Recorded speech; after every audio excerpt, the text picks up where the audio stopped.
একেবারেই উলঙ্গভাবে হস্তক্ষেপ হয়েছে এবং মার্কিং দ্বারা নিয়ন্ত্রিত হচ্ছে এই চুক্তির আওতায়। ইউনূস সাহেব 3 দিন আগে চলে গেছে সেটা বলে ভুল হবে।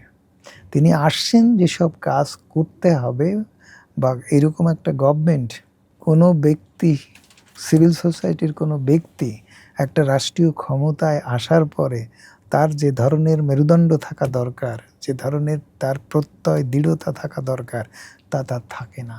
যে শক্তি গণঅভ্যুত্থান ঘটানোর সক্ষমতা দেয় এবং ঘটে, সেই শক্তির প্রতিনিধিত্বকারী ব্যক্তি এরা নয়। কথা বললো না, কোনো জায়গায় কোনো সাক্ষাৎকারে কিছু আনলো না। সরকারের সঙ্গে তাদের তো এই প্রশ্নে কোনো পার্থক্য দেখি না। তাহলে সরকার যে শুধু সরকারি দল তা না, সরকার সংসদে বেসরকারি সংসদের প্রধান বিরোধী দল তো জামাত, তাকেও তো এই বিষয়ে কোনো কথা বলতে, কোনো জায়গায় থেকে কথা বলেনি।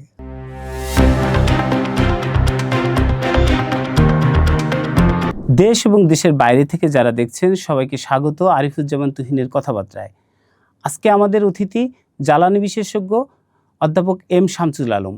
শামসুল আলম, আপনাকে আমাদের স্টুডিওতে স্বাগত। ঠিক নির্বাচনের 3 দিন আগে ডক্টর মোহাম্মদ ইউনূসের নেতৃত্বাধীন যে সরকার যুক্তরাষ্ট্রের সাথে একটা বাণিজ্য চুক্তি করলেন এবং সেই বাণিজ্য চুক্তির পরতে অসম মানে চুক্তি আর কি। তো মাত্র 3 দিন আগে এরকম একটি চুক্তি আসলে তিনি কেন করলেন, মানে আপনার কি মনে হয়? কারণ সেখানে কিন্তু গ্যাস, তেল গ্যাস, এলএনজি নানান বিষয় আছে আর কি, মানে এনার্জির একটা বড় অংশই আছে। মানে জ্বালানি সার্বভৌমত্ব বিপর্যয় ঘটেছে। ওভারঅল চুক্তি রাষ্ট্রের সার্বভৌম ক্ষমতাকে বিপন্ন করেছে, এটা তো বলতেই হবে।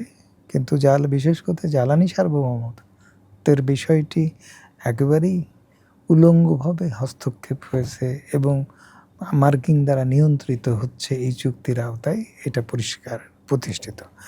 এখন আমরা যদি বলি যে ইউনূসের সরকার চলে যাওয়ার 3 দিন আগে এটা কেন করতে হলো, বিষয়টি এভাবে দেখার মধ্যে একটা অস্পষ্টতা আছে। আপনাকে যদি আমি পেছনে ফিরে তাকাই, তাহলে হাবিবুর রহমান সাহেবের পরে যে তত্ত্বাবধায়ক সরকারের সময়ে 1/11-এ যে তত্ত্বাবধায়ক সরকার আসলো, সেই তত্ত্বাবধায়ক সরকারের সময়ে তারা যখন শপথ নিচ্ছে, সেই অনুষ্ঠানে হাবিবুর রহমান সাহেব যাচ্ছেন। যাওয়ার পরে একজন সিনিয়র সাংবাদিককে তিনি ডেকেছিলেন, ডেকে বলেছিলেন যে এই সরকার সাগরের গ্যাস দিয়ে দেবে। তখন তেল গ্যাস রক্ষা কমিটির আন্দোলন তুঙ্গে, এশিয়া এনার্জির ডেভেলপমেন্ট প্ল্যান অনুমোদন দিয়ে দেবে, কয়লা নীতি, রপ্তানিমুখী কয়লা নীতি অনুমোদন দেবে এবং টাটার প্রজেক্ট তারা পাশ করবে। এগুলো তাদের এজেন্ডার মধ্যে আছে এবং এই কথা বললেন। এবং আমি তখন চিটাগংয়ে চাকরি করি, তখন আমাকে টেলিফোন করে জানানো হলো যে দ্রুত ঢাকায় আসার জন্য। আমি ঢাকায় আসলাম। আসার পরে যিনি এই ব্যাপারটি আমাকে অবহিত করলেন, পরে আমার খুব ঘনিষ্ঠজন হয়ে গেল, কিন্তু তিনি আমার আগে পরিচিত ছিলেন না। তিনি যার মাধ্যমে আমাকে রেস করলেন, তিনি আমার খুব ঘনিষ্ঠজন। তাদের বাড়িতেই এই আলোচনাটা আমাকে প্রথম জানানো হলো এবং আমি তেল গ্যাস রক্ষা কমিটির কাছে এসে ব্যাপারগুলো ডিসক্লোজ করলাম এবং সবাই আলোচিত হলো। তারপরে মুভমেন্ট খুব তুঙ্গে উঠলো। এই জায়গাটা হাবিবুর রহমান এও মেসেজ পাঠিয়েছিল যে তেল গ্যাস রক্ষা কমিটিদেরকে এই ব্যাপারে খুব আন্দোলনটা খুব জোরে সোরে করতে হবে। তো সেই আন্দোলন, তারপরে প্রেক্ষাপট তো আপনি নিজেও তার সঙ্গে সংশ্লিষ্ট ছিলেন, তারপরের ব্যাপারটা আপনি জানেনই। এরপরে 2008 সালে সম্ভবত 8ই মে প্রধান উপদেষ্টা দপ্তর থেকে আমাদেরকে অনানুষ্ঠানিকভাবে আমন্ত্রণ জানানো হলো থ্রু আবদুল্লাহ আবু সাইদ সাহেব। তিনি আজও বেঁচে আছেন। তিনি বললেন যে প্রধান উপদেষ্টার দপ্তর আপনাদের সঙ্গে বসতে চায়। আমি এবং ঢাকা ইউনিভার্সিটির একজন প্রফেসর, তিনি এখন নেই, ওনার নাম ভুলে গেছি, জিওলজি মাইনিংয়ের প্রফেসর ছিলেন, তিনি পরে বিদেশে চলে গেছেন। আমরা দুজন আর আবু সাইদ সাহেব আমাদের নিয়ে গেলেন। তখন সচিব, প্রাইম মিনিস্টার দপ্তরের সচিব অর্থাৎ প্রধান উপদেষ্টার সচিব, যদ্দূর সম্ভব তার নাম আমিনুল ইসলাম, কালো করে লোক, পাতলা, তিনি আমাদের সঙ্গে বসলেন এবং তিনি প্রতিশ্রুতি দিলেন যে কোনো চুক্তি তারা ফাইনাল করবে না, পরবর্তী গভর্নমেন্টের জন্য রেখে যাবে। এবং পরবর্তীতে 8টা না 10টা উপদেষ্টা পরিষদের মিটিং হয়েছে। প্রত্যেকটা মিটিংয়েই এই এজেন্ডা রাখা হতো। তখন জ্বালানি মন্ত্রণালয়ের সচিব ছিলেন মহসিন সাহেব। তারা প্রত্যেকটা মিটিংয়েই এই এজেন্ডাগুলো থাকতো। আর এই এজেন্ডাগুলো থাকার পরেও ওই তত্ত্বাবধায়ক সরকারের মধ্যে একজন আর্মির উপদেষ্টা ছিলেন, তিনি ব্রিগেডিয়ার মালিক সাহেবকে বলতেন, ব্রিগেডিয়ার মালিক সাহেব নুরুল ইসলাম স্যারকে বলতেন, নুরুল ইসলাম স্যার আমাকে বলতেন, আমি আলাপ করে ওই এজেন্ডায় কী ডিসিশন নিতে হবে সেটা ফিডব্যাক দিতাম এবং এক একটা অজুহাতে ওটা পিছানো হতো, যে পরের মিটিংয়ে আনো, পরের মিটিংয়ে এই করে করে ওরা চলে গেল। এখান থেকে আপনাকে মাথায় রাখতে হবে যে ইউনূস সাহেব 3 দিন আগে চলে গেছে সেটা বলে ভুল হবে। তিনি আসছেন যেসব কাজ করতে হবে, বা এরকম একটা গভর্নমেন্ট, কোনো ব্যক্তি, সিভিল সোসাইটির কোনো ব্যক্তি একটা রাষ্ট্রীয় ক্ষমতায় আসার পরে তার যে ধরনের মেরুদণ্ড থাকা দরকার, যে ধরনের তার প্রত্যয় দৃঢ়তা থাকা দরকার, তা তার থাকে না এবং সে প্রেশার নিতে পারে না। এবং তাদের এরকম ধরনের এক কাপল অফ পিপুলকে নিয়ে যে ক্যাবিনেট ফর্ম করা হয়েছে, তারা আসার পরে বা যাওয়ার আগে ছাড়া যে কোনো সময় এই সমস্ত সিদ্ধান্ত নিলে যে রিপারকেশন হবে সেটা তারা নিতে পারবে না, এটা তারা খুব ভালো বোঝে। সুতরাং এটা তাদের করতে হবে শুরু থেকেই, তাদের এটা কিন্তু ছিল। এইটা তো একটা গণঅভ্যুত্থানের মধ্য দিয়ে গড়ে ওঠা সরকার ছিল, এখন সে- রক্তের উপর দিয়ে গড়ে ওঠা সরকার ছিল, তাহলে তাদের হাতে তো বার্গেনিং পাওয়ার অনেক বেশি থাকার না, কথা। এরা তো সেই গণ অভ্যুত্থান যে শক্তির উপরে দাঁড়িয়ে বা যে শক্তি গণ অভ্যুত্থান ঘটানোর সক্ষমতা দেয় এবং ঘটে, সেই শক্তির প্রতিনিধিত্বকারী ব্যক্তি এরা নয়। এবং তারা কোনো জীবনে কোথাও কোনো জায়গায় কোনো রকম ঝুঁকিপূর্ণ কাজে তারা কোনো দিন সংশ্লিষ্ট ছিল না। ডক্টর ইউনূস শেষ জীবনে এসে কিছু মামলা মোকদ্দমায় সরকারের সঙ্গে জড়িয়ে গেছিলেন, জেল টেল কেটেছেন, সেগুলোকে পলিটিক্যাল ইভেন্ট বলা যায় না। সেগুলো মানুষের স্বার্থের সঙ্গে রাষ্ট্রের স্বার্থ সংশ্লিষ্ট ব্যাপার সংরক্ষণ করতে যে তিনি জেল জুলুম নির্যাতন ফেস করেছে তা বলা যায় না। তো এগুলোর মধ্য দিয়ে তার দেশাত্মবোধক চরিত্রের পরিচয় পাওয়া যায় না। এগুলো তার ব্যক্তিগত স্বার্থ সংশ্লিষ্ট ব্যাপার। সেখানে কিছু ঝুঁকি নিছে নেয়নি, যে কারণে তার এই কনসিকুয়েন্সগুলো ফেস করতে হয়েছে। কিন্তু যখন রাষ্ট্রের ক্ষমতা কোনো ব্যক্তির হাতে গেছে, সে রাষ্ট্রের স্বার্থ সংরক্ষণের প্রশ্নে সে কতখানি সংবেদনশীল হবে, কতখানি দৃঢ়চেতা হবে, তা নির্ভর করে তার চলমান জীবনের ফুটপ্রিন্টের উপরে এবং তার দর্শন ও আদর্শের উপরে। তিনি কোনো সাধারণ মানুষের প্রতিনিধিত্ব করেছেন বা প্রতিনিধিত্বকারী ব্যক্তি এই গভর্নমেন্টের মধ্যে যারা ছিলেন কাউকেই বলা যায় না। তারা সমাজে প্রিভিলেজড ক্লাসকে ওন করে, সেই শ্রেণীর সদস্য যারা সমাজের হচ্ছে সুবিধাভোগী একটি গোষ্ঠী, যারা সমাজ থেকে সুবিধা নেয়, সমাজকে কিছু দেয় না, এদেরই অ্যাকুমুলেশনে সরকার গঠন হয়েছে। এবং তারা সবসময় তাদের নিজের জায়গা থেকেই সব কিছু দেখেছে এবং নিজের অবস্থানকে তারা সুসংগত করেছে রাষ্ট্রের সার্বভৌমত্ব, জনস্বার্থ, দেশের স্বার্থ, এসব বিষয়গুলো আফুল করার জন্য তারা কোনো ঝুঁকি নিয়েছে তাদের 1.5 বছর বা 2 বছরের শাসন আমলে সেটা প্রমাণ পাওয়া যাবে না। আমি আপনাকে দুটো ঘটনা বলবো। একটা ঘটনা হচ্ছে যে আরইবিকে ভেঙে কোম্পানি করতে হবে, এইটা সিভিল সোসাইটির এইরকম ব্যক্তিবর্গদের নিয়েই একটা কমিটি করা হয়েছিল, হেডেড বাই ব্রাক ইউনিভার্সিটির চেয়ারম্যান ভিসি, এবং সেই সঙ্গে যে 5-6 জন লোক ছিল তারা সবই এনজিও ব্যাকগ্রাউন্ড তথা আপনার সিভিল সোসাইটির এলিট ক্লাসের লোক।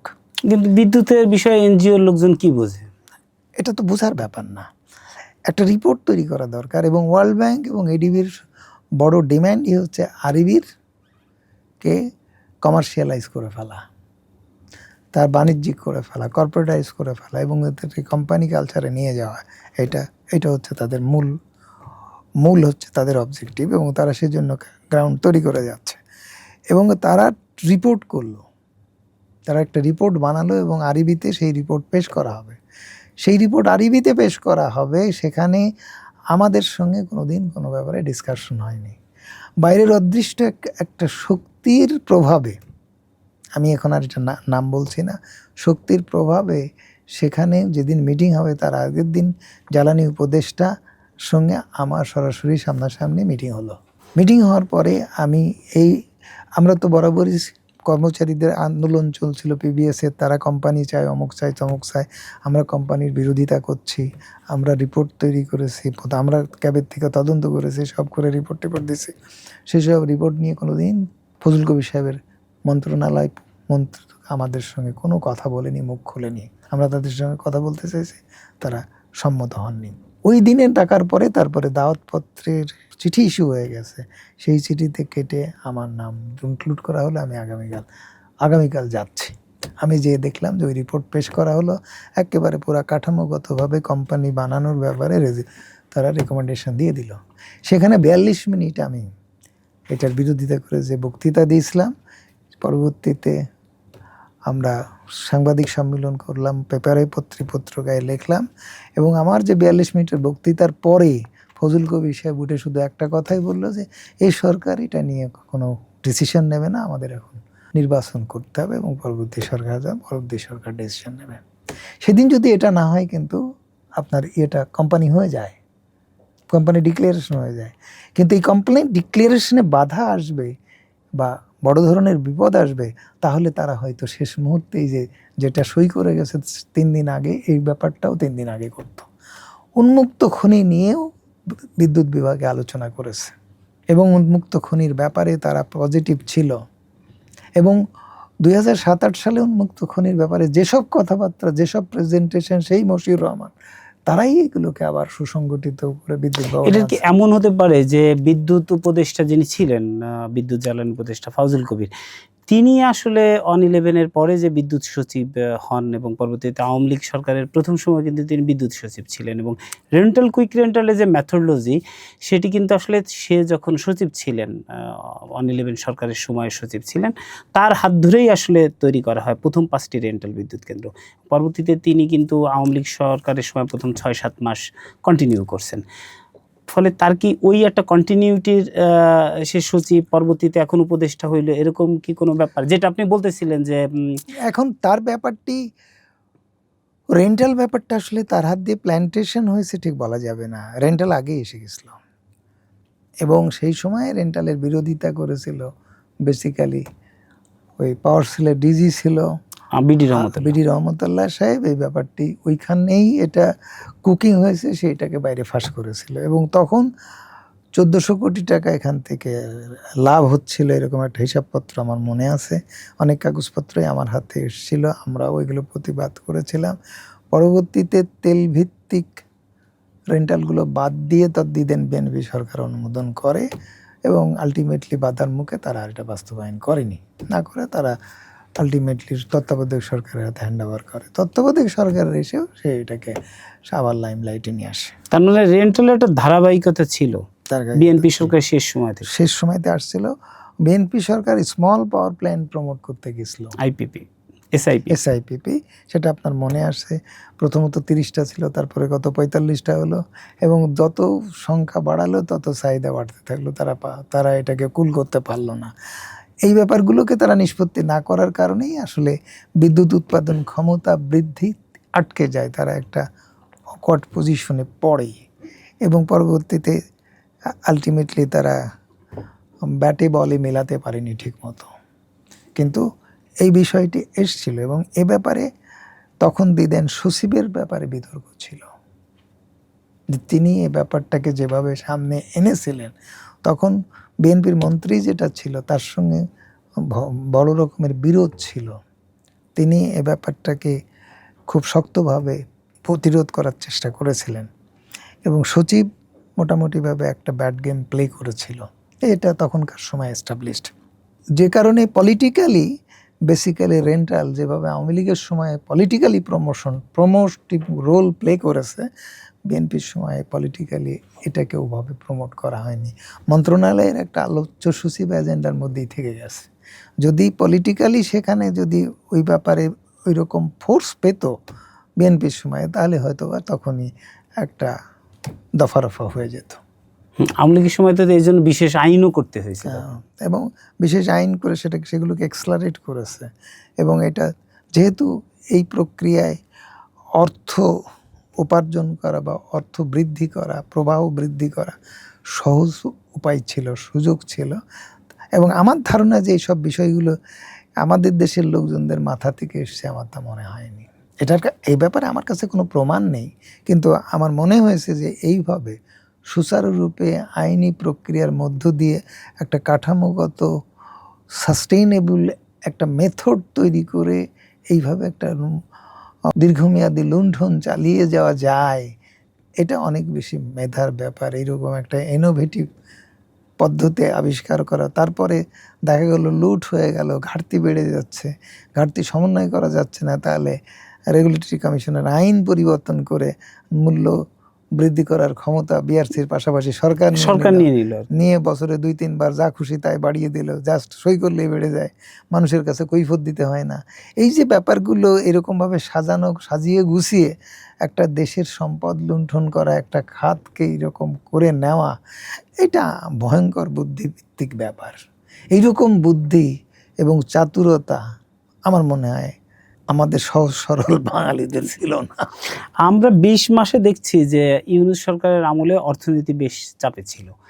তো সেখান থেকে নতুন সরকারের 100 দিনের মাথায় প্রথম তেলের দাম বাড়লো, এখন তো বিদ্যুতের দাম বাড়ছে।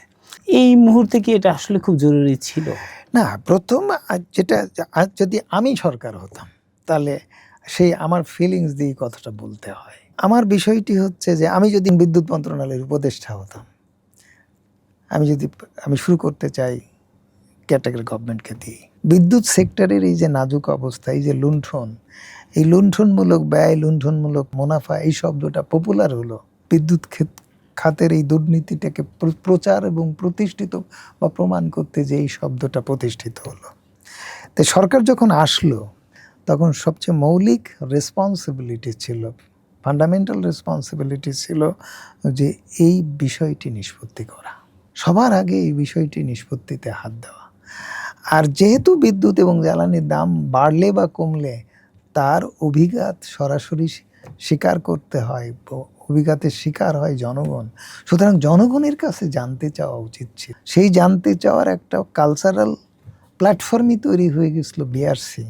এইটার উপরে গণশুনানি করে পক্ষে বিপক্ষে বক্তব্য সমন্বয় করে বিআরসি এই খাতের একটা স্ট্রাকচারাল চেঞ্জের মাধ্যমে, স্ট্রাকচারালি চেঞ্জ করে যেভাবে লুণ্ঠনের ক্ষেত্র করা হয়েছে এবং বিদ্যুতের সরবরাহ বাড়ানো হয়েছে, মুনাফা বাড়ানো হয়েছে, সরকারের ট্যাক্স ভাট বেড়েছে, সরকারের কর্পোরেট ট্যাক্স বেড়েছে, এইসব হয়েছে, তাহলে রিভার্ট করতে হলে আপনার অনুরূপভাবে কাঠামোগত প্রক্রিয়াই করতে হবে, অর্থাৎ আগের নির্মিত কাঠামো ভেঙে ফেলতে হবে এবং পরে তার আওতায় কাঠামোগতভাবে আবার এইটাকে রিভার্ট করতে হবে। তো সেই রিভার্ট প্রসেসটা মানুষকে হাতে ছেড়ে দেওয়া এবং মানুষই সেটা প্রস্তাব দিয়ে নিয়ে আসতো।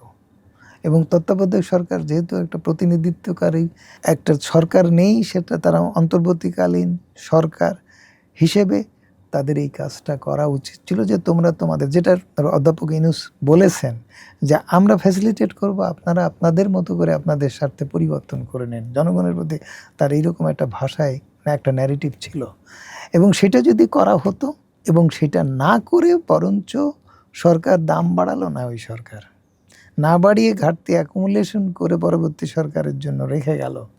তার মানে যখন 40,000 কোটি টাকা ঘাটতি নিয়ে হাতে নিয়ে তত্ত্বাবধায়ক সরকার শুরু করেছিল, যাওয়ার সময় সে 65,000 কোটি টাকা বিদ্যুৎ খাতে রেখে গেল।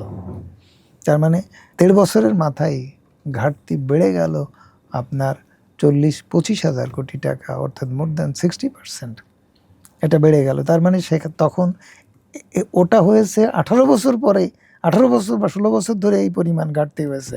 আর এই কয় বছরে, এই 1.5 বছরই এত 1.5 বছরে বাড়তি আরো 25,000 কোটি টাকা হচ্ছে বেড়ে গেল, ঘাটতি বেড়ে গেল, যেখানে ঘাটতি সমন্বয় হওয়ার কথা। কারণ ওই সরকার চলে গেছে, চুরি বন্ধ হয়ে যাবে, চুরি বন্ধ হয়ে গেলে ঘাটতি কমে যাবে, এটাই নিয়ম, কিন্তু সেটা হয়নি। এবং কাঠামোগতভাবে কিভাবে চুরির জায়গাটা শক্তপোক্ত হয়েছে সে আলোচনায় আমি এখন যেতে চাই না।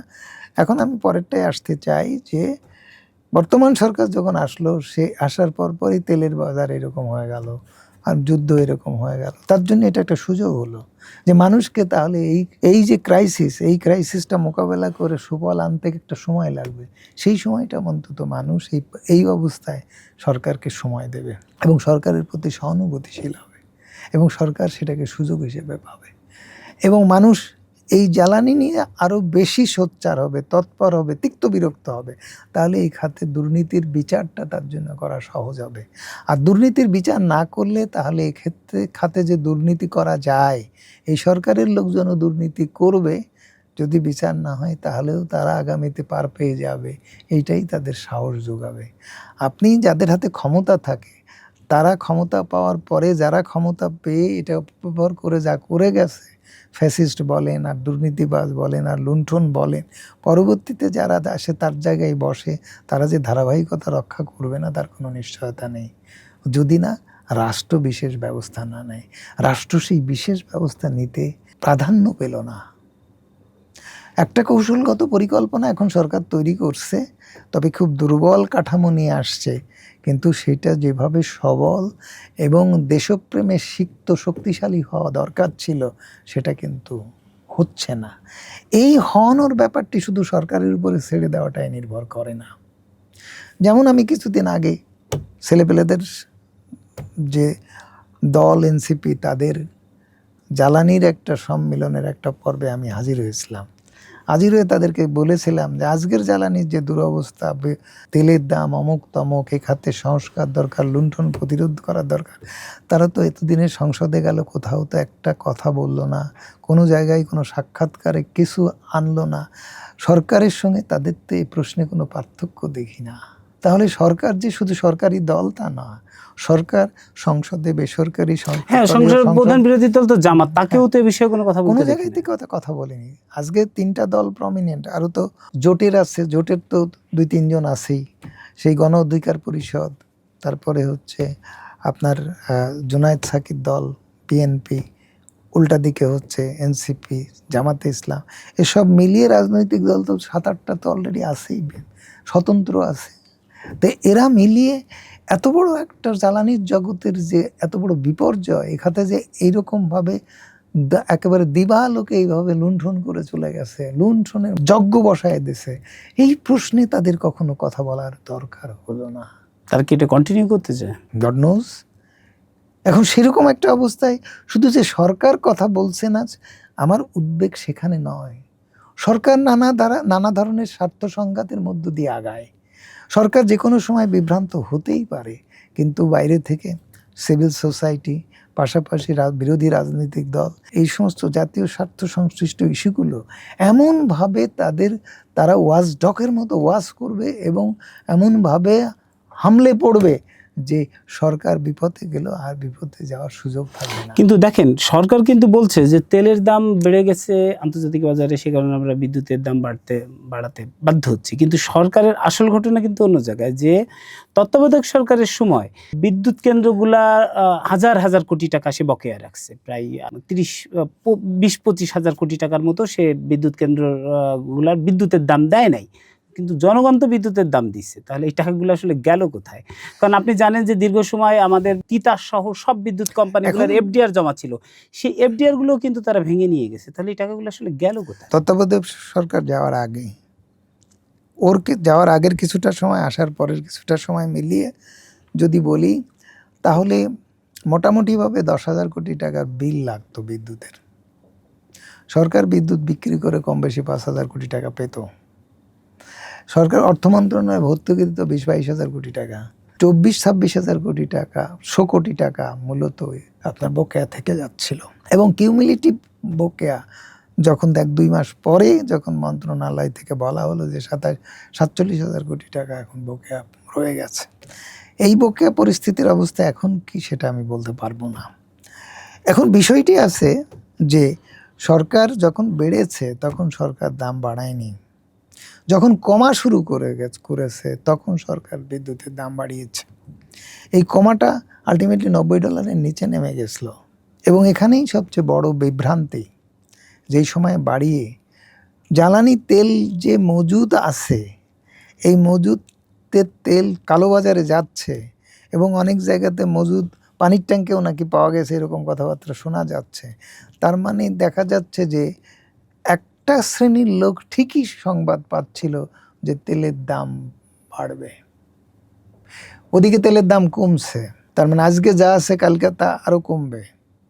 তাহলে যে তেল মজুদ আছে কালো বাজারে, সেই তেল নিয়ে মানুষ বিপাকে পড়বে, তাহলে সংকট দীর্ঘায়িত হচ্ছে, এরকম একটা আশঙ্কা বা এরকম একটা সন্দেহ কিন্তু দানা বেঁধে আসছে। সরকারি অবস্থা, সরকার বারবার বলছে যে আমাদের সাফিসিয়েন্ট তেল মজুদ আছে। আমি সরকারের কথা বিশ্বাস করতে চাই বা সরকারের কথা মেনে নিতে চাই।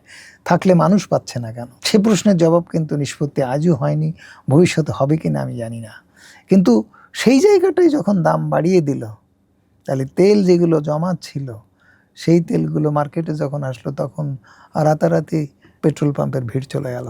তাহলে কি আপনার তেলের সংকট কি কৃত্রিম ছিল না? এবং সেই কৃত্রিম সংকট মোকাবেলা করার মতো সরকারের যথেষ্ট সক্ষমতার পরিচয় দিতে পারেনি।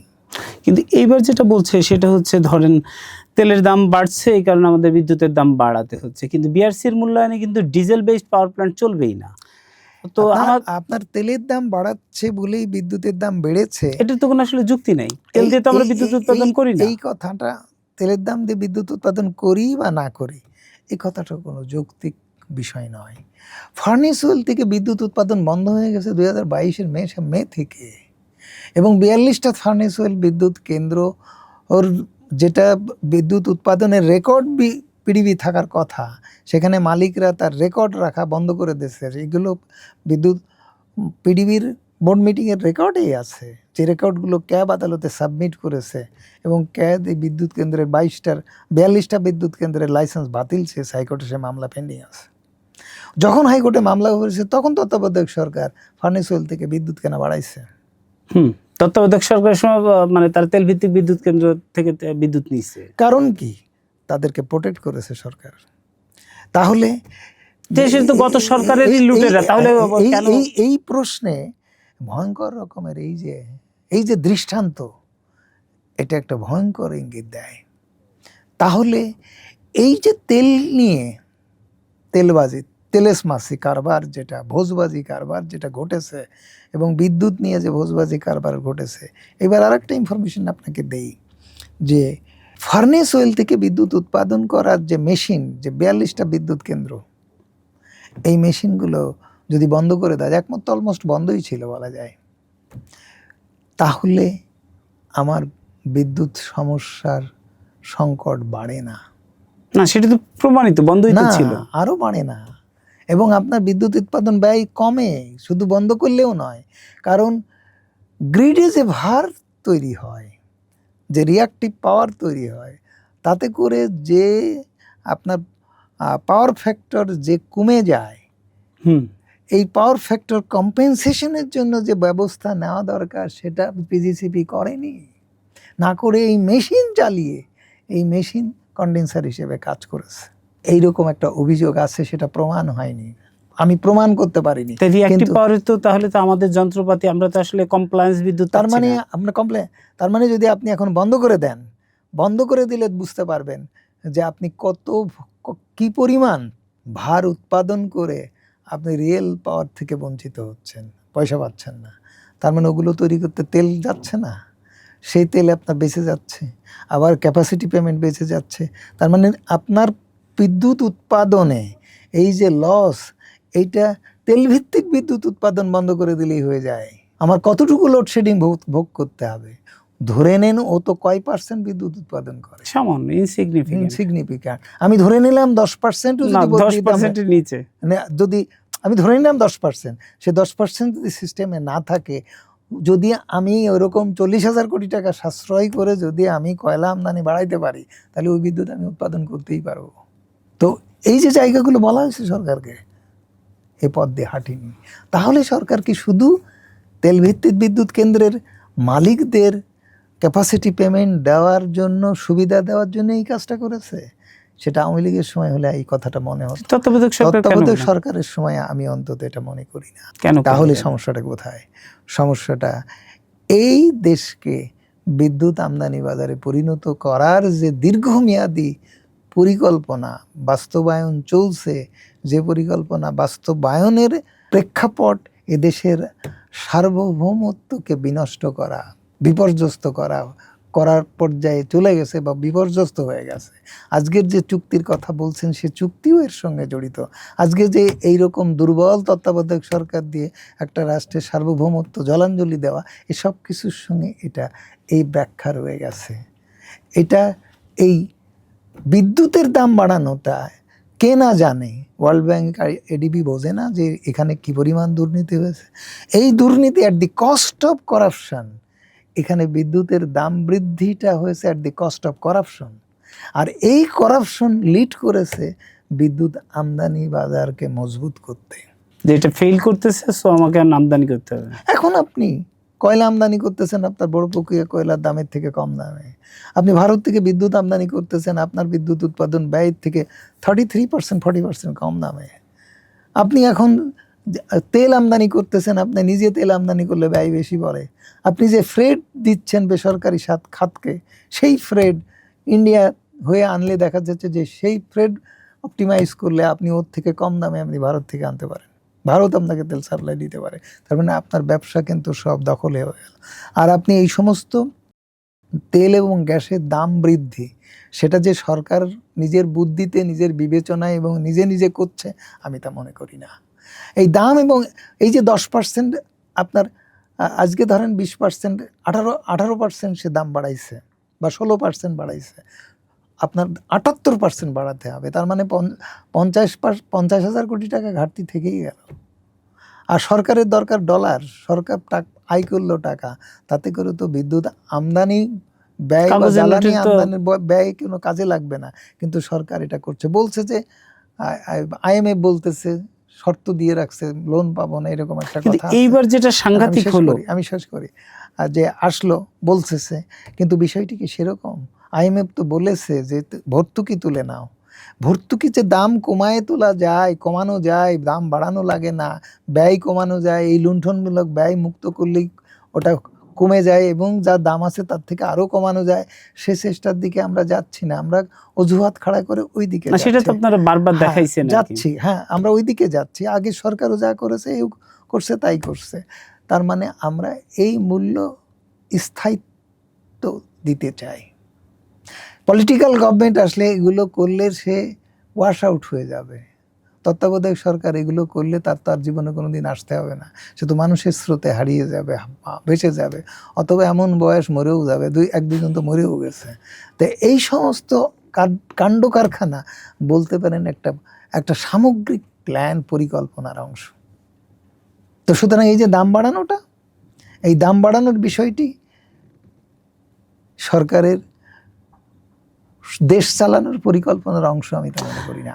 কিন্তু দেখেন যে সরকার যেহেতু আসলে মানুষের ভোটেই আসলে নির্বাচিত হয়ে আসছে, তো সেই ক্ষেত্রে এর আগে যতবার দাম বাড়লো, আমরা দেখছি যে লাইফ লাইন যেটা আছে 1 থেকে 50, তারপরে 1 নম্বর স্লট যেটা, সেটাতে আসলে গরিব মানুষ ব্যবহার করে, নিম্নবিত্ত মানুষ ব্যবহার করে। এর আগে অতীতে কখনোই 6.5 এর বেশি কিন্তু এই বিদ্যুতের দামটা বাড়ে নাই। ফর দ্য ফার্স্ট টাইম কিন্তু এইবার সেইটা 14% বেশি বাড়তেছে। তার মানে হচ্ছে লাইফ লাইনে থাকা গরিব মানুষ এবং নিম্নবিত্ত মানুষই কিন্তু এবার সবচেয়ে বেশি অ্যাফেক্টেড হবে। দেখেন, দাম বাড়ানোর বিষয়টি যেহেতু আগে থেকেই, দাম বাড়ালে যে এই কনসিকুয়েন্স হবে সেটা কে না জানে, রাস্তার ভিক্ষুকও জানে। সরকার জানবে না তা তো না, সরকার বুঝবে না তা তো না, কিন্তু এটা তার কনসার্ন নয়।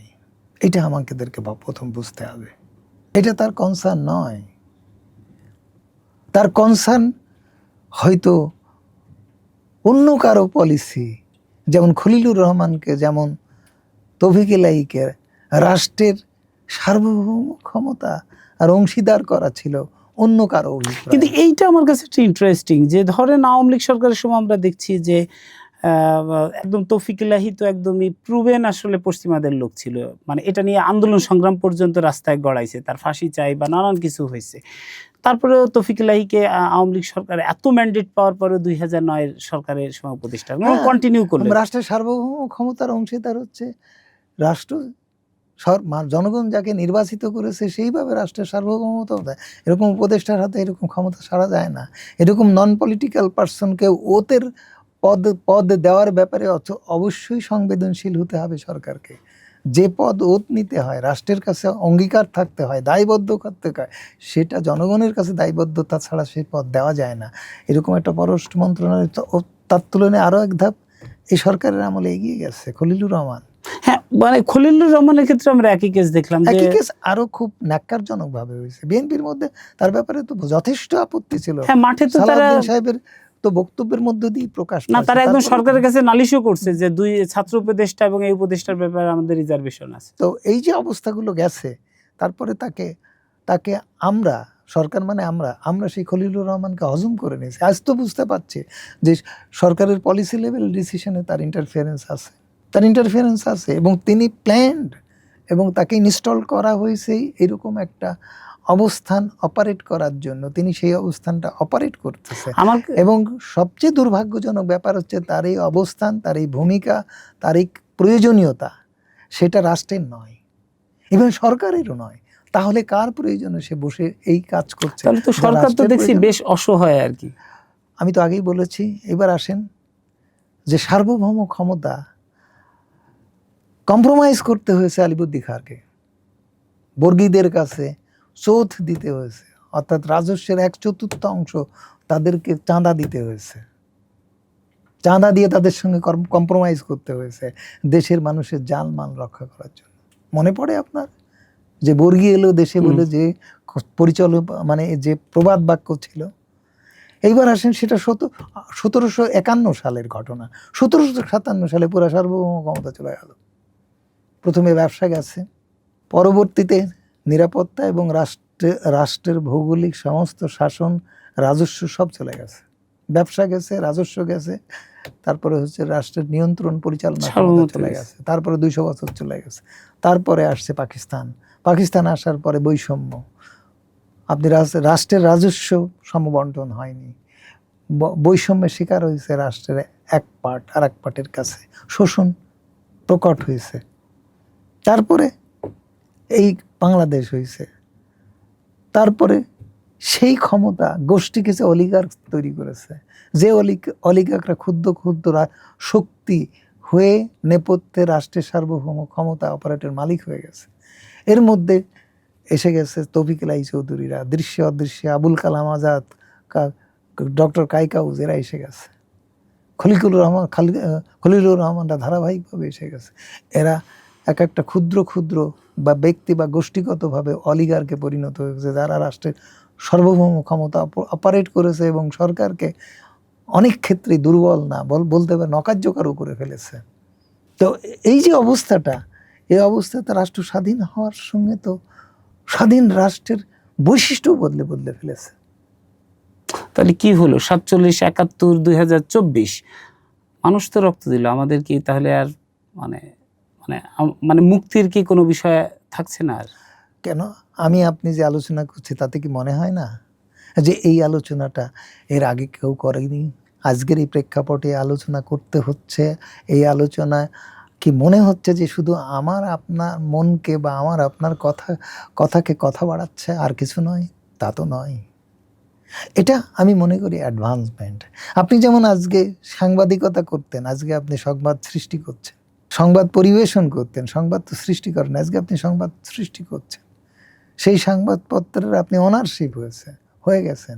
কেন হয়েছেন? সেখানে আপনার স্বাধীনতা ছিল না। আপনার সেই স্বাধীন বোধ, স্বাধীনভাবে আপনি এই কাজটা করতে পারেন বলে আজকে বেতন নিতে হবে বা বেতন পেতে হবে সে বোধও আপনার নাই। তা আপনি কি এটা মনে করছেন না যে এইসব অবস্থার এও এক প্রতিবাদের ফর্ম, এর মধ্যে দিয়ে হয়তো বা কোনো রূপান্তর আসবে, হয়তো সেটা আমরা বুঝছি না বা জানছি না, তার দরকারও নেই।